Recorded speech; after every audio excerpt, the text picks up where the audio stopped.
वाली है और 2060 में पृथ्वी का अंत पूरी तरीके से हो जाएगा। आखिर क्या वजह रहेगी पृथ्वी के विनाश की? क्या कहते हैं वैज्ञानिक के दावे पृथ्वी के अंत के बारे में? और क्या जिस तरह हजारों साल पहले धरती पर से डायनासोर पूरी तरह से खत्म हो गए थे, क्या उसी तरह से इस बार भी पृथ्वी के विनाश में खत्म होने की बारी इंसानों की है?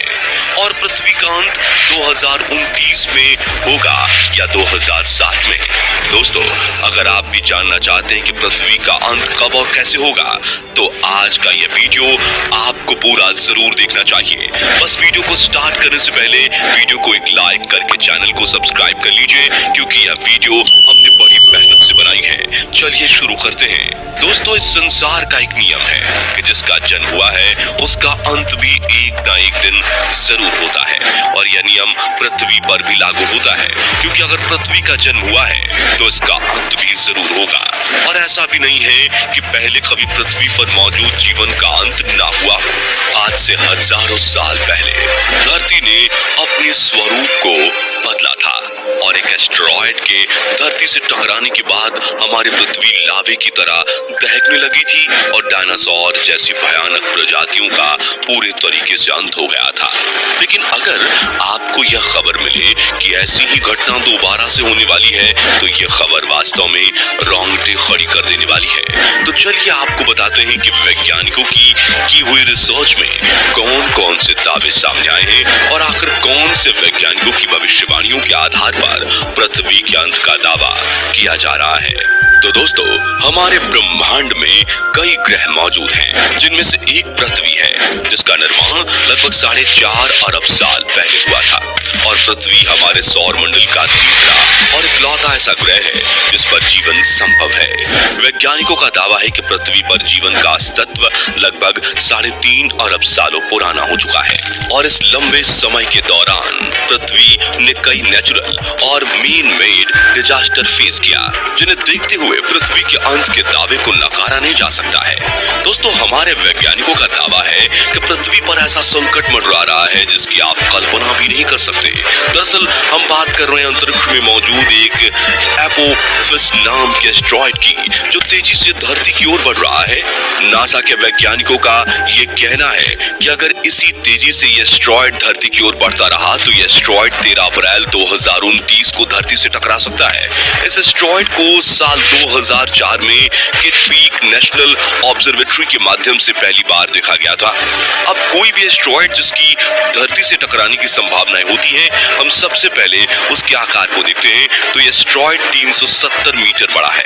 अगर कंपैरिजन करें तो यह पेरिस के एफिल टावर से भी ज्यादा लंबा है, और जब साल 2004 में इसे डिस्कवर किया गया था, तब इसके डायरेक्शन को ट्रेस करने के बाद यह पता चला कि 2029 में हमारी धरती से टकरा सकता है।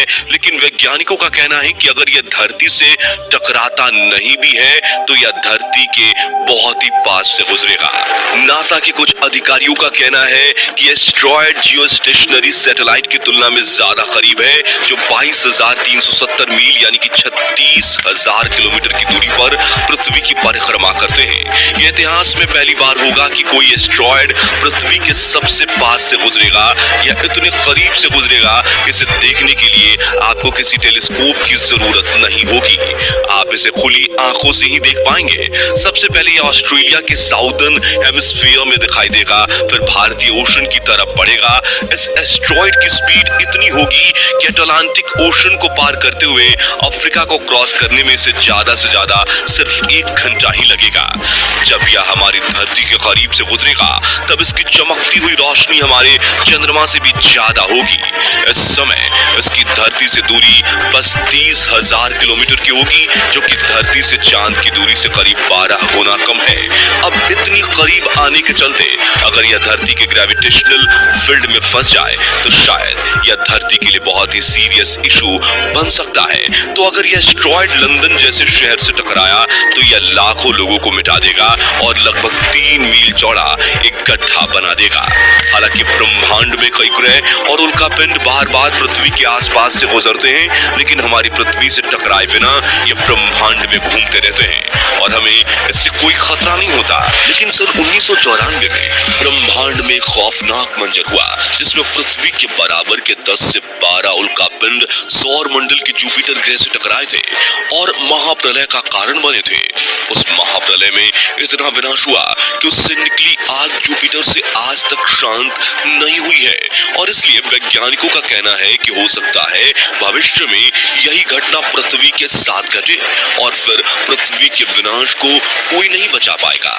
वहीं एक दावा यह भी कहता है कि हो सकता है कि भविष्य में ज्वालामुखियों के फटने से पृथ्वी का विनाश संभव हो, क्योंकि ज्वालामुखी के फटने से गर्म और खतरनाक गैसों के साथ राख, लावा और दहकती हुई खतरनाक विशाल चट्टानें पृथ्वी से बाहर निकलती हैं, जो विनाशकारी नुकसान का कारण बनती हैं। 1816 में इंडोनेशिया के माउंट टाम्बोरा नाम के ज्वालामुखी के फटने से जो तबाही मची थी, उसने 1.5 लाख लोगों को मौत की नींद सुला दिया था। और ये भीषण तबाही एक साधारण सी ज्वालामुखी से हुई थी, तो आप खुद सोचिए कि अगर पृथ्वी में मौजूद भयानक ज्वालामुखी फटने लगेंगे तो पृथ्वी का क्या हाल होगा, क्योंकि इन ज्वालामुखी के फटने से जो लावा निकलेगा वो ब्रिटेन देश से भी 8 से 10 गुना ज्यादा बड़ा हो सकता है और जिसकी वजह से आकाश में घने काले धुएं के बादल बनेंगे और कई हजारों सालों तक सूरज की रोशनी पृथ्वी पर नहीं आ पाएगी, जिसकी वजह से पूरी पृथ्वी एक बार फिर बर्फ की चादर के नीचे दब जाएगी। वहीं अगर आप वैज्ञानिकों के दावे नकारते हैं तो कई सभ्यताओं और धर्मों में भी पृथ्वी पर प्रलय, कयामत या विनाश की भविष्यवाणियां की गई हैं कि जब कलयुग का अंत होगा तो सूरज का तापमान अपने चरम पर हो जाएगा।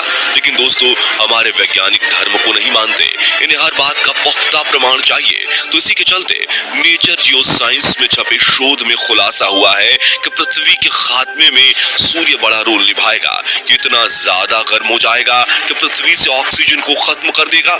और यह तो सभी जानते हैं कि ओजोन परत धीरे धीरे नष्ट हो रही है, जिसकी वजह से सूरज की किरणें पृथ्वी पर कहर बरपा रही हैं। दोस्तों, हमारा सूरज 4.5 बिलियन यानी 460 करोड़ साल पुराना है।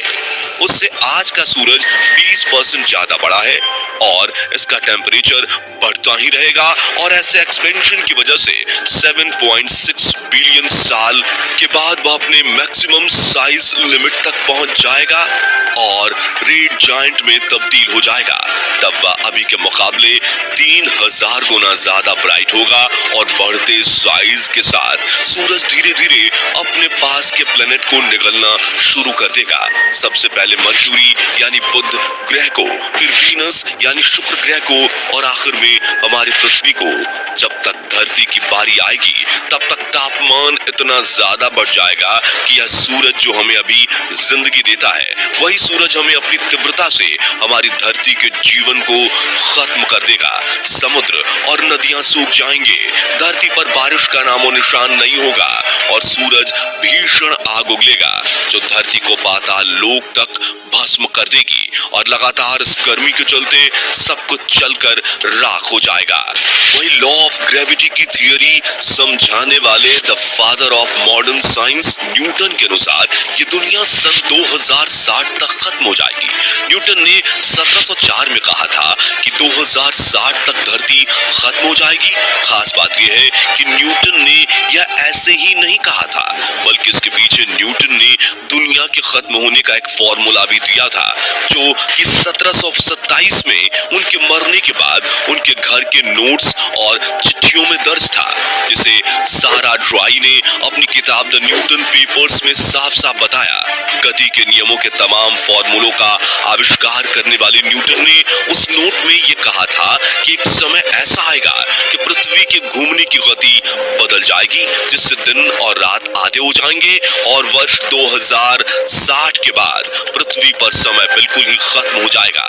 यानी कि किसी भी सूरत में दुनिया 2060 से आगे नहीं बढ़ने वाली। न्यूटन ने ग्रेविटी और दूसरे ग्रहों को भी अपनी भविष्यवाणी का आधार बनाया था। तो दोस्तों, इस बात को नकारा नहीं जा सकता कि पृथ्वी के खत्म होने की भविष्यवाणी प्राचीन काल से ही की जा रही है और इन भविष्यवाणियों के सही साबित होने की आशंका तब बढ़ जाती है जब बार बार हमारे पृथ्वी को किसी न किसी खतरे का सामना करना पड़ता है। तो एक न एक दिन पृथ्वी का विनाश तो होना ही है। उम्मीद करते हैं आपको आज का वीडियो पसंद आया होगा। वीडियो अच्छा लगा हो तो वीडियो को लाइक कीजिएगा, चैनल को सब्सक्राइब कीजिएगा और ज्यादा से ज्यादा लोगों तक वीडियो को शेयर कीजिएगा ताकि यह जानकारी हर किसी को मिल सके।